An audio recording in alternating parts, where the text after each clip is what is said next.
रोज एक नई कहानी देखने के लिए चैनल को सब्सक्राइब करें और बेल आइकन दबाना ना भूलें। आँखों पर चश्मा लगाए हुए, एक हॉट सी ड्रेस पहने हुए मोनिशा मॉल में अपने लिए कुछ कपड़े खरीद रही थी। तभी उसे एक बहुत ही सेक्सी सा बैकलेस आउटफिट नजर आता है और वो उस आउटफिट को देखती है और कहती है, उलाला, यही तो है जिसकी मुझे तलाश थी। Perfect backless dress. धीरव इसमें मुझे देखकर बावला ही हो जाएगा। चलो जल्दी से पहनकर फिटिंग चेक करती हूँ। इतना कहकर मोनिशा उस बैकलेस ड्रेस को लेकर ट्रायल रूम में जाती है और पहन कर देखती है, जिसके बाद वो उस ड्रेस को खरीद लेती है। शॉपिंग करने के बाद मोनिशा मॉल से बाहर निकल ही रही थी कि तभी मोनिशा का बॉयफ्रेंड धीरव कॉल करता है और मोनिशा कॉल उठाकर कहती है, हेलो बेबी, कैसे हो? अच्छा हूँ बेबी, तुम कहाँ हो? बस शॉपिंग कर रही थी। ठीक है, शाम को डेट पे जाना है, याद है ना? डेट? कौन सी डेट? आज तो मुझे मेरी फ्रेंड के साथ जाना है। ओह अच्छा, कोई नहीं, रमोना का आज भी कॉल आया था, उसी के साथ चला जाता हूँ। अच्छा बताऊँ, अभी 2 लगा दूंगी तुम्हारी उस रमोना को तो मैं। तुम ना मेरे हो, मेरे थे और मेरे ही रहोगे। आज शाम को हम डेट पर जा रहे हैं, मुझे अच्छे से याद है। उस रमोना का नाम लेकर ना मुझे चिढ़ाया मत करो। अरे अरे मेरा स्वीटू, गुस्सा नहीं करते, मजाक कर रहा था। शाम को मिलते हैं, ओके? ओके। इतना कहकर मोनिशा कॉल कट कर देती है और जल्दी से अपने घर आ जाती है। शाम ढल जाती है। मोनिशा अपना मॉल से लाया हुआ न्यू बैकलेस ड्रेस पहनकर रेडी हो जाती है, जिसके बाद वो खुद को शीशे में देखकर खुद की तारीफ करते हुए कहती है, वाह मेरी जान, कयामत लग रही है। हाय, मुझे खुद से इतना प्यार कब हो गया। वारी जावा अपनी पतली कमर और इस बैकलेस ड्रेस पे। तभी कमरे में मोनिशा की माँ कमला आती है और अपनी बेटी का बैकलेस ड्रेस देखकर कहती है, आय हाय मोनिशा, शर्म नहीं आती अधनंगे कपड़े पहनते हुए? क्या है माँ, देखो मुझे बाहर जाना है, प्लीज मेरा मूड मत खराब करना। तेरा मूड गया घुइया के खेत में, इस कमर को ढक ले, नहीं तो मैं कहीं नहीं जाने दूंगी। माँ ये फैशन है। मेरे पास एक फैशन है, गाल पर चाटा मारकर टैटू बनाने का। कहे तो मैं अपना फैशन दिखाऊं? आप तो जज्बाती हो गई। जैकेट पहन रही हो माँ, मैं ऐसे कैसे चली जाऊंगी? बिल्कुल। इतना कहकर मोनिशा पास में रखा जैकेट उठाती है और जल्दी से पहनकर गोली की तरह भाग जाती है। कुछ ही देर बाद मोनिशा सिटी पैलेस होटल में पहुंचती है, जहां धीरव उसका वेट कर रहा था। मोनिशा जैकेट को उतारकर अपने हैंडबैग में डाल लेती है और धीरव के पास जाती है, जहां धीरव उसे देखकर कहता है, क्या बात है, आपके प्यार में तो हम पहले से घायल हैं, अब ऐसे बैकलेस पहनकर क्यों मारना चाहती हो मेरी जान? हाय सच्ची, जान तो तुम्हारी मैं हूँ, ऐसे कैसे मर जाओगे? बात तो ये भी सही है, वैसे बहुत ब्यूटीफुल लग रही हो आज। Thank you. ऐसे ही मोनिशा और धीरव अपनी डेट एंजॉय करते हैं और कुछ देर बाद धीरव मोनिशा को उसके घर छोड़ देता है। ऐसे ही वक्त बीतता जाता है। मोनिशा और धीरव अपने अपने घर वालों को अपने रिश्ते के बारे में बता देते हैं। दोनों के घर वाले अपने बच्चों की खुशी को समझते हुए आपस में सलाह करके धीरव और मोनिशा का रिश्ता पक्का कर देते हैं। कुछ ही दिनों में मोनिशा और धीरव की शादी भी हो जाती है। शादी के बाद मोनिशा एक बहुत अच्छी बहू की तरह घर की सारी जिम्मेदारियां निभाती है, पर उसका बैकलेस पहनने का क्रेज शादी के बाद भी कम नहीं होता। ऐसे ही एक दिन जब मोनिशा रसोई में काम कर रही थी, तभी वहाँ पर उसकी सास रितु आकर कहती है, बहू तो कोई लाज शर्म ना है क्या? क्यों माँ जी, क्या हुआ? कपड़े पहने तो खड़ी हूँ, शर्म किस बात की? अरे ये जो पीठ दिखती है तेरी वो। माँ जी क्या आप भी? अरे ऐसे बैकलेस तो आजकल फैशन में है, और वैसे भी धीरव को बैकलेस बहुत पसंद है। देख बहू, घर में तो ये सब चल जावे है, पर तू ये बाहर भी पहन कर जावे है, ये ठीक ना है। माँ जी बैकलेस ही तो पहना है, बिकनी थोड़ी ना पहनी है जो आप ऐसे कह रही हैं। अरे पागल हो गई है क्या? कुछ भी बोले जा रही है। देख बहू, हम तो ठहरे घर के लोग, हमारी नियत शुद्ध साफ है, पर बाहर के लोगन का कोनो भरोसा ना है, कौन क्या सोचत है, इसलिए कह रही हूँ। माँ जी आज के दौर में बैकलेस पहनना आम सी बात है, आप बिना पता नहीं क्या दुनियादारी का ज्ञान लेके बैठ जाती है। देख बहू, मेरा काम तो है समझाना था, तो मोए समझा दियो, समझना ना समझना तो ये ऊपर है। अब तू पेट दिखा के गो जा टांगे, हमको नहीं मतलब। ठीक है, अब नाश्ता कर ले, इस मुद्दे को यहीं दफन करो। इतना कहकर मोनिशा अपनी सास की बक बक बंद करवाकर उन्हें नाश्ता परोस देती है। ऐसे ही दिन गुजरते जाते हैं, पर मोनिशा का बैकलेस पहनना बंद ही नहीं होता। ऋतु ने भी अब मोनिशा को बोलना ही छोड़ दिया था। ऐसे ही एक दिन मोनिशा घर की साफ सफाई कर रही होती है कि तभी वहाँ हाथों में थैला लिए हुए एक आदमी आकर कहता है, जी ऋतु जी हैं। जी आप कौन? किसने बुलाया है? ऋतु मेरी सास है, कहिए। जी मुझे एसी रिपेयर करने के लिए बुलाया है ऋतु जी ने, उनका फोन आया था। ओ अच्छा, माँ जी ने बताया था, मैं भूल गई। आइए, मैं आपको एसी वाले रूम में ले चलती हूँ, मेरे पीछे चलिए।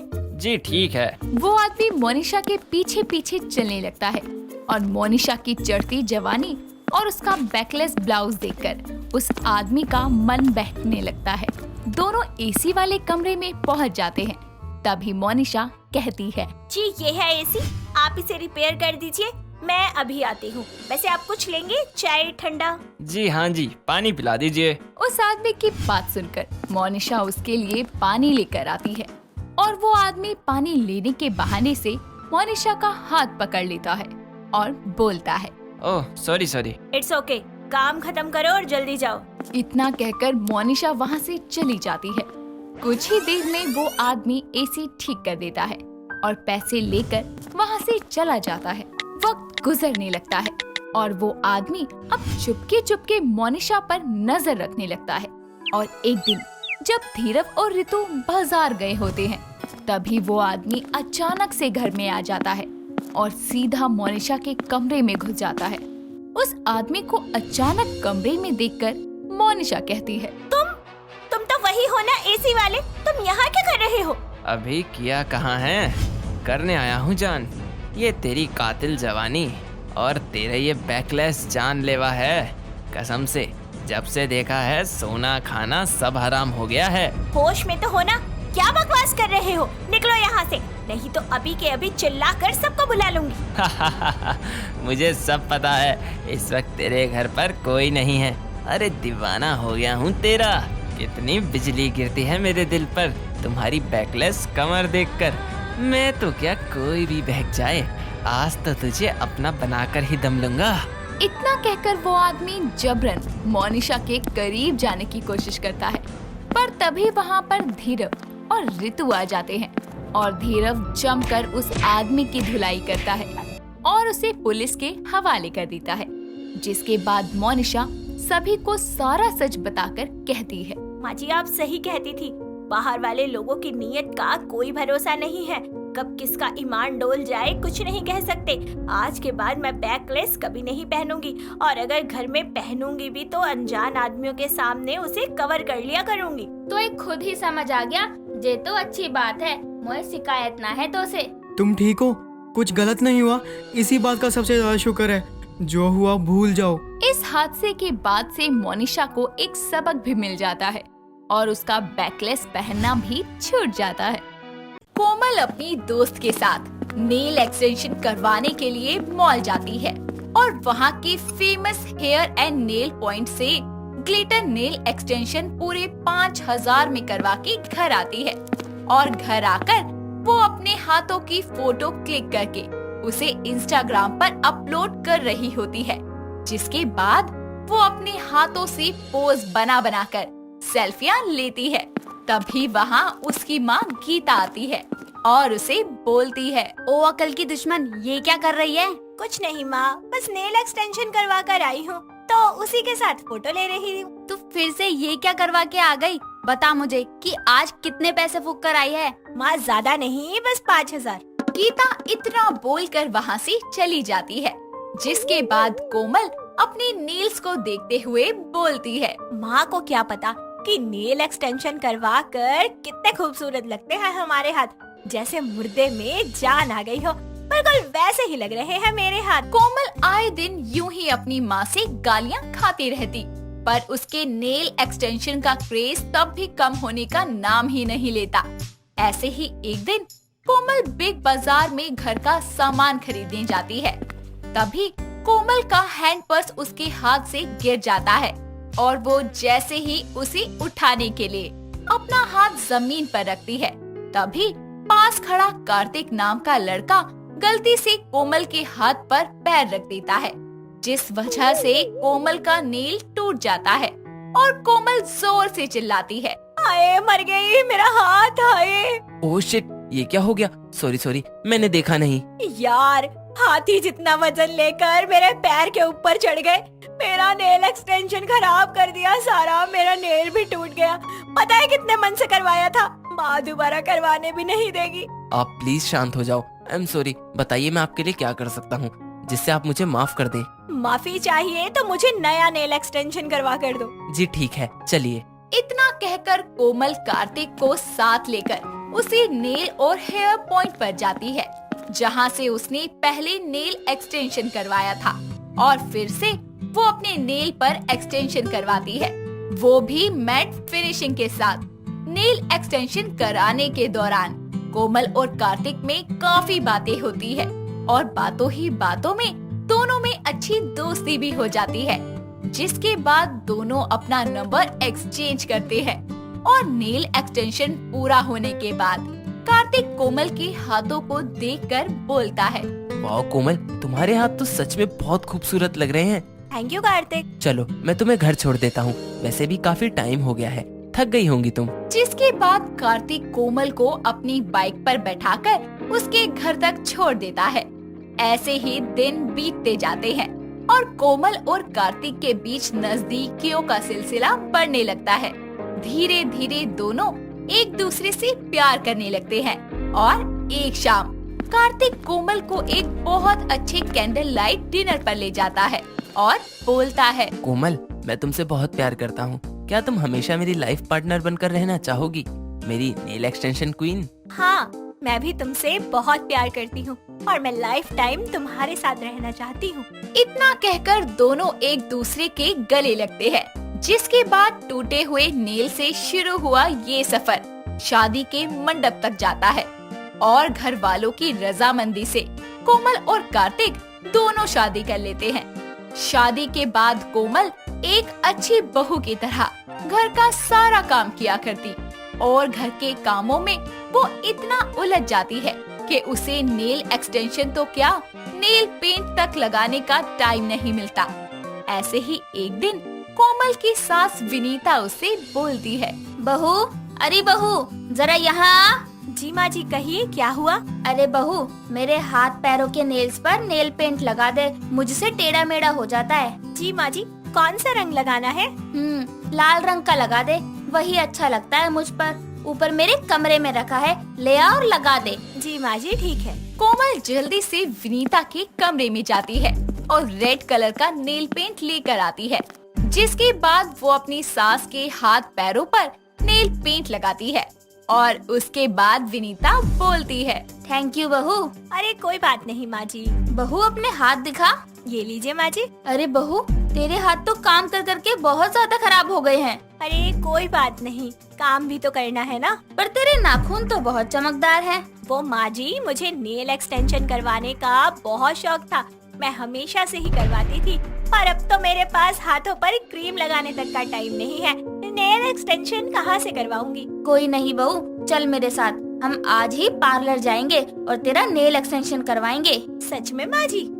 जल्दी चल। विनीता की बात सुनकर कोमल जल्दी से रेडी होकर आती है, जिसके बाद दोनों सास बहू एक अच्छे से नेल एक्सटेंशन पॉइंट पर जाते हैं, और विनीता अपनी बहू का नेल एक्सटेंशन करवा देती है, जिसके बाद कोमल अपनी सास से बोलती है, थैंक यू माँ जी, आज कितने टाइम बाद फिर से मैंने अपने हाथों को पहले की तरह खूबसूरत देखा है। अरे बहू, तू सारा सारा दिन काम करती है, तो मैं तेरे लिए इतना तो कर ही सकती हूँ। देख अब हम दोनों के हाथ कितने प्यारे लग रहे हैं। माँ जी रुकिए, एक फोटो लेती हूँ, व्हाट्सएप पर स्टेटस लगाऊंगी, #सासू माँ, #नेल एक्सटेंशन। इतना कहकर कोमल जल्दी से फोटो क्लिक करती है और अपने व्हाट्सएप पर स्टेटस लगाती है, और उसके बाद दोनों सास बहू घर आते हैं। वक्त बीतता जाता है और ज्यादा पानी में काम करने जैसे कपड़े धोने, बर्तन धोने आदि कामों की वजह से कोमल का नेल एक्सटेंशन ज्यादा दिन तक चल नहीं पाता, और एक एक करके उसके सारे नकली नेल निकल जाते हैं, जिसे वो विनीता को दिखाती है और बोलती है, माँ जी देखिए ना, मेरा सारा नेल एक्सटेंशन खराब हो गया। हाँ बहू, लगता है उस सैलून वाले ने अच्छे से नहीं किया, मैं उसकी टांगे तोड़ दूंगी। अरे नहीं नहीं माँ जी, उन्होंने तो ठीक किया था, लेकिन मैं ही ख्याल नहीं रख पाई। सारा सारा दिन तो पानी में काम करती रहती हूँ। चला बहू, तू दोबारा करवा ले, कुछ दिन तक मैं काम कर दूंगी। अरे नहीं माँ जी, इसकी कोई जरूरत नहीं है, मैं वो सब कुछ कर लूंगी। और वैसे भी कई शौक हमें वक्त के साथ छोड़ देने चाहिए। इतना कहकर कोमल वहाँ से चली जाती है, पर विनीता को उसका उदास सा चेहरा देखकर जरा भी अच्छा नहीं लगता और ऑनलाइन मिलने वाले बने बनाए नेल एक्सटेंशन को सर्च करती है और उनको ऑर्डर कर देती है। कुछ ही दिनों में विनीता का ऑर्डर उसके घर पर डिलीवर होता है, जिसे लेकर वो कोमल के कमरे में जाती है, जहां वो कार्तिक के साथ बैठी बातें कर रही होती है। तभी विनीता को देखकर कोमल बोलती है, अरे माँ जी, आप यहाँ, और ये पार्सल किसका है? बहू, ये तेरे लिए मंगवाए हैं मैंने। अरे वाह माँ, क्या बात है, मेरे लिए तो आपने कुछ भी नहीं मंगवाया। हाँ, तू तो हमेशा रोता ही रहा कर। बहू, तू खोल के देख, मुझे उम्मीद है कि तुझे पसंद आएगा। कोमल जैसे ही पार्सल को ओपन करती है तो उसमें रखे रेडीमेड नेल एक्सटेंशन देखती है और वो बहुत खुश होकर अपनी सास से बोलती है, वाओ माँ जी, ये सब आपने मेरे लिए मंगवाया है। माँ जी, मैं बहुत ज्यादा खुश हूँ। बहू, तेरी खुशी के लिए ही तो मंगवाया है। अब तेरा जो दिल करे वो नेल एक्सटेंशन लगा लियो तू। अगर आप सास बहू का हो गया हो तो कोई मुझे भी प्यार कर लो, मुझे तो भूल ही गए। अरे आपको कैसे भूल सकते हैं? इतना कहकर विनीता और कोमल दोनों कार्तिक के गालों पर किस करती है। अब कोमल को जब भी किसी शादी और पार्टी में जाना होता तो वो अपनी सास के दिए नेल एक्सटेंशन में से कोई भी अपनी पसंद का नेल ग्लू की मदद से लगा लिया करती और साथ ही विनीता के हाथों पर भी लगा दिया करती और सुंदर सुंदर नेल एक्सटेंशन करके उनकी फोटो हमेशा पोस्ट करती। सर्दियाँ शुरू होने वाली थी। सीमा अपनी बेटी खुशबू की सर्दियों में ना नहाने की आदत से खूब अच्छी तरह वाकिफ थी, इसीलिए वो पहले ही उसको चेतावनी देते हुए बोलती है, खुशबू, इस बार अगर तूने सर्दियों में ना नहाने का आलस दिखाया ना तो देखियो, मैंने तुझे घर से निकाल देना है। पानी बचाने के नाम पर जो तू ना नहाने में काम चोरी करती है ना, इस बार नहीं चलेगी। मुझे पता है कि मैं आपकी सगी बेटी नहीं हूँ, इसलिए आप मुझे सर्दियों में नहाने के लिए बोल रही है ना। अगर मैं आपकी खुद की बेटी होती तो आप उसकी मजबूरी समझती और उसे इतनी ठंड में नहाने के लिए नहीं कहती, थोड़ा गैप देकर नहाने के लिए बोलती। एक थप्पड़ मारूंगी ना। गैप 1-2 दिन का होता है, महीने भर का नहीं। और दोबारा ये सगी सौतेली वाली बकवास करी तो तुझे सच में सौतेली माँ बनकर दिखाऊंगी, क्योंकि सगी माँ तो तुझे रास नहीं आ रही। अच्छा माँ, सॉरी, वैसे भी अभी सर्दियाँ नहीं आई हैं, तो अभी आप मेरी क्लास मत लगाओ, जितनी लगानी हो ना तब लगा लेना, अभी मैं नहाने जा रही। खुशबू अपने कमरे में कपड़े निकालकर नहाने जाती है और नहाकर जब वो बाहर आती है तो टॉवेल लपेटे हुए खुद से बोलती है, यार नहाने के बाद जो ये सुकून मिलता है ना, बस सर्दियों में यही सजा बन जाता है। तब तो ये पानी आग का दरिया, अरे नहीं नहीं, बर्फ का दरिया लगता है। मुझे तो सर्दियों के बारे में सोचकर ही ठंड लगने लगती है। खुशबू जल्दी से तैयार होकर कॉलेज निकल जाती है। ऐसे ही समय गुजरता है और नवंबर का महीना आता है। एक सुबह सीमा खुशबू को आवाज मारकर उठाते हुए बोलती है, अरे नलायक औलाद, उठ जा, कॉलेज के लिए लेट हो जाएगी, जल्दी कर ले, मैंने तेरे नहाने का पानी गर्म कर दिया है। खुशबू अपने कमरे में कंबल से मुंह निकालते हुए बोलती है, हे भगवान, सर्दियों में 2-3 महीने के लिए कॉलेज बंद क्यों नहीं हो जाते हैं? मेरा तो कंबल छोड़ने का मन ही नहीं करता और माँ तो हमेशा मुझे नहाने के पीछे ही पड़ी रहती है। लेकिन माँ को पता लगा कि मैं नहीं नहा रही तो वो मेरी बहुत ज्यादा बेइज्जती करेगी। एक आइडिया है। खुशबू बाथरूम में नहाने जाती है और वहाँ बाल्टी में भरा हुआ गर्म पानी फर्श पर गिराते हुए जोर जोर से चिल्लाती है, ओह माँ, कितना ठंडा पानी है, मेरी तो कुल्फी जम गई, ओए होए होए होए, मर गई आज मैं तो। गरम गरम पानी से नहाना चाहिए, गाना आए या ना आए, गाना चाहिए। अरे बेशरम, पानी को फर्श पर डोलने के लिए गर्म करवाया था क्या? नहीं नहाना था तो बोल देती, मैं अपने लिए ही रख लेती गर्म पानी। लेकिन नहीं, मैडम को तो ड्रामा भी करना है नहाने का। ओ यार, मेरी माँ तो कभी कभी मुझे सीसीटीवी कैमरे जैसी लगती है, जो छुप छुप कर सब देख लेती है। खैर, अब उनको तो पता ही है कि मैं नहीं नहा रही हूँ। तो खुशबू, 2 छींटे मार ले मुंह पर पानी के और चल बाहर। खुशबू बिना नहाए तैयार होकर और परफ्यूम छिड़क कर नाश्ते के लिए आती है, जिस पर उसकी माँ बोलती है, बस नहाने से तो कोई वास्ता नहीं है, परफ्यूम छिड़क लो और महक जाओ। किसी दिन तेरा ये परफ्यूम भी तेरे ना नहाने की बदबू को नहीं छुपा पाएगा। बस करो माँ, कपिल शर्मा हो क्या जो इतना मजाक बनाए जा रही हो? अरे 2 दिन पहले ही नहाई थी, फिर भी इतना बोल रही हो। खुशबू के इतना बोलते ही उसके घर के बाहर से एक बाइक के हॉर्न की आवाज आने लगती है, जिसको सुनकर खुशबू बोलती है, नील आ गया मुझे लेने। अच्छा माँ, मैं जा रही हूँ, बाय। इतना बोलकर खुशबू बाहर चली जाती है और नील से हेलो करके उसके पीछे बाइक पर बैठ जाती है। तभी उनके जाने से पहले सीमा बाहर आकर बोलती है, खुशबू बेटा, ये तेरे परफ्यूम की बोतल अंदर ही रह गई थी, ले जा वरना कुछ देर में बदबू आने लगेगी तो सबको पता लग जाएगा कि तू नहाई नहीं है। माँ, क्या आप भी? नील, माँ मजाक कर रही है, चलो तुम। बेचारी खुशबू, नील के सामने भी उसके ना नहाने का सच आ गया था, लेकिन नील उसको इस बारे में कुछ नहीं बोलता। वो दोनों कॉलेज जाकर अपनी अपनी क्लासेस लेते हैं, लेकिन फिर शाम होने पर दोनों अपने दोस्त निशा और करण के साथ बैठे होते हैं। तो नील बोलता है, यार सर्दियाँ आ गई हैं, क्यों ना हम लोग कहीं घूमने का प्लान बनाएं? मनाली कैसा रहेगा यार? बर्फ में कितना मजा आएगा। हाँ ठीक है, चलो मनाली ही चलते हैं। क्यों खुशबू, चलेगी ना? मैं यार, वहाँ तो इतनी ठंड होगी, चारों तरफ बर्फ होगी, पानी कितना ठंडा होगा। यहाँ तो मैं हफ्ते हफ्ते नहीं नहाती, तो वहाँ तो मुझे पानी को देखकर ही करंट लग जाएगा। अरे बोलो खुशबू, चलोगी ना? देखो सोचो मत कुछ, चुपचाप हाँ कर दो। ठीक है, अब तुम इतना बोल रहे हो तो चल देती हूँ। तो ठीक है, नेक्स्ट वीक चलेंगे। सभी अपनी पैकिंग वगैरह कर लेना, टिकट्स का इंतजाम मैं कर लूँगा। सभी मिलकर मनाली जाने का प्लान बना लेते हैं। उसके बाद सभी अपने अपने घर के लिए निकल जाते हैं। घर आकर खुशबू अपनी माँ को घूमने के प्लान के बारे में बताती है, जिस पर सीमा बोलती है, खुशबू बेटा, तू तो मत ही जा, कहीं वहाँ सबको तेरे ना नहाने के टैलेंट के बारे में पता लग गया ना तो हाय हाय, मैं तो सोच के ही दुखी हो रही हूँ। वहाँ बेगाने शहर में तेरी बेइज्जती हो जाएगी। मेरी माता श्री, आप बिल्कुल चिंता मत करो, आपके सिवा कोई मेरी बेइज्जती नहीं करता, और आप वहाँ नहीं होंगी, मेरी बेइज्जती भी नहीं होगी। और रही बात नहाने की, तब मैं वहाँ जाकर नहा लिया करूँगी। ठीक है, जैसी तेरी इच्छा। देखते ही देखते अगला हफ्ता आ जाता है।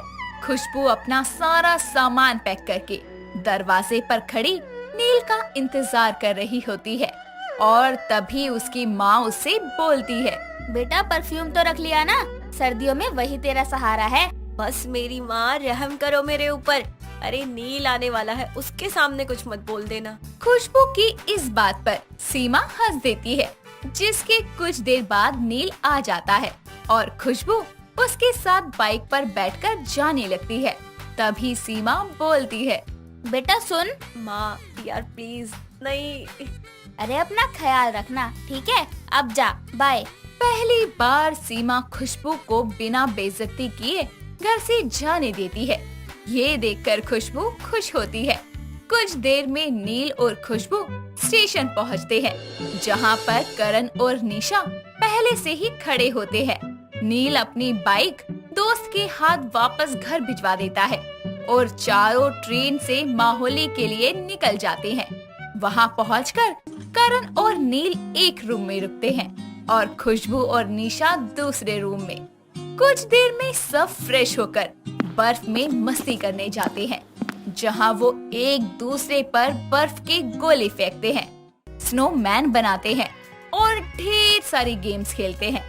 शाम को सब थक हार कर होटल वापस आते हैं और खाना पीना खाकर सो जाते हैं। अगली सुबह कंबल में छुपी हुई निशा खुशबू से बोलती है, खुशबू यार उठ जा और नहा ले, क्योंकि हमें 10 बजे नई जगह घूमने जाना है। अबे पागल है क्या? ठंड देखा है कितनी है? मैं नहीं नहा रही, अबे पिछले हफ्ते तो नहाए थे। क्या तू पिछले हफ्ते नहाई थी, सीरियसली? पागल है क्या? किसने बोल दिया तुझे? अरे सर्दी हो या गर्मी, मैं तो रोज नहाती हूँ, मैं तो मजाक कर रही थी। सही है, मैं तो एक दिन छोड़कर नहाती हूँ भाई, झूठ क्यों बोलूं? कल नहीं नहाई थी इसलिए आज नहाने जा रही हूँ, मेरे बाद तू नहा लियो। ओह ठीक है, बच गई। नहीं तो आज तो मैं अपने ही मुंह से अपनी बेइज्जती करवा लेती। यार ये ठंड क्यों आती है, कितना झूठ बोलना पड़ता है ठंड के लिए और नहाने के लिए। कुछ देर में निशा नहाकर बाहर आती है और फिर खुशबू बाथरूम में जाती है और आदत से मजबूर होकर सिर्फ छींटे मारकर और सर पर झूठ मूठ तौलिया लपेटकर बाहर आती है। लेकिन कॉल निशा उठाती है और स्पीकर पर फोन रखकर निशा बोलती है, हेलो आंटी, मैं निशा बोल रही हूँ, कैसी हैं आप? मैं ठीक हूँ बेटा, तुम कैसी हो? और मजा आ रहा है ना वहाँ? और वो नालायक कहाँ है? अरे आंटी बहुत मजा आ रहा है, और ये मैडम भी यही है, नहा कर आई है अभी, कांप रही है ठंड से। नहा कर आई है? अरे हो ही नहीं सकता, ये लड़की 2 हफ्ते से पहले नहा ले, ऐसा तो मुमकिन ही नहीं है। कहीं इसका परफ्यूम तो खत्म नहीं हो गया जो ये नहा ली, या फिर ये पक्का सर पर तौलिया लगाकर ड्रामा कर रही होगी नहा कर आने का। ये सब सुनकर निशा खुशबू को घूरने लगती है और खुशबू जल्दी से फोन लेकर कट कर देती है, जिसके बाद निशा उसे बोलती है, यार तू 2-2 हफ्ते नहीं नहाती, तूने झूठ बोला, कैसी सी है यार तू खुशबू। ऐसा नहीं है, मेरी बात सुन। मैं नहीं रहूंगी तेरे साथ, गंदी कहीं की। निशा उस कमरे से निकलकर भाग जाती है और फिर खुशबू चिल्लाते हुए बोलती है, माँ। बेचारी खुशबू, उसको लगा था कि मनाली में उसके साथ माँ नहीं होगी तो उसकी बेइज्जती नहीं होगी, लेकिन माँ तो हर जगह पहुँच ही जाती है।